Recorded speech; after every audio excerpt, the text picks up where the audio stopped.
রাত থেকেই এখানে আছি। এরপর আজকে ফজরের পর থেকে অবস্থান করছি যে গণহত্যাকারী আওয়ামী লীগ, খুনি লীগ তারা যে লকডাউন করেছে আসলে। তো এরপর আপনারা জানেন সবথেকে বড় ডেভেলপমেন্ট হলো যে 17 তারিখ খুনি হাসিনার প্রথম রায় হবে।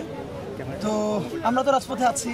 বাংলাদেশের সমস্ত দেশপ্রেমিক মানুষকে অনুরোধ করবো যে আপনারা যে যার মতো করে এই গণহত্যাকারীদের ষড়যন্ত্রকে প্রতিহত করুন এবং আইনের হাতে এদেরকে তুলে দিন। কোনো ষড়যন্ত্র, কোনো টাকা পয়সা ইনশাল্লাহ আমাদের এই শহীদদের রক্তের সাথে আমাদেরকে বেইমানি করাতে পারবে না। আমরা ইনশাল্লাহ ন্যায় বিচার চাই, ন্যায় বিচার নিয়েই আমরা ঘরে ফিরব।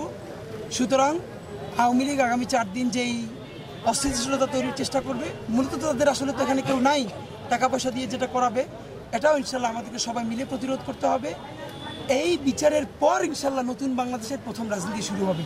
বিচারের আগে আমাদের আসলে রাজনীতি শুরু হবে না, এটা বাস্তবতা। সুতরাং আমরা এখানে আছি সন্ধ্যা পর্যন্ত। তাদের লকডাউন যেটা বলেছে এটা তো অনলাইন লকডাউন, তারপরেও আমরা আছি। যদি এর মধ্যে তারা আসে তাদেরকে আমরা আপ্যায়ন করবো। আর ইনশাল্লাহ সবাই সবার জায়গা থেকে সচেষ্ট থাকবো রায় হওয়া পর্যন্ত।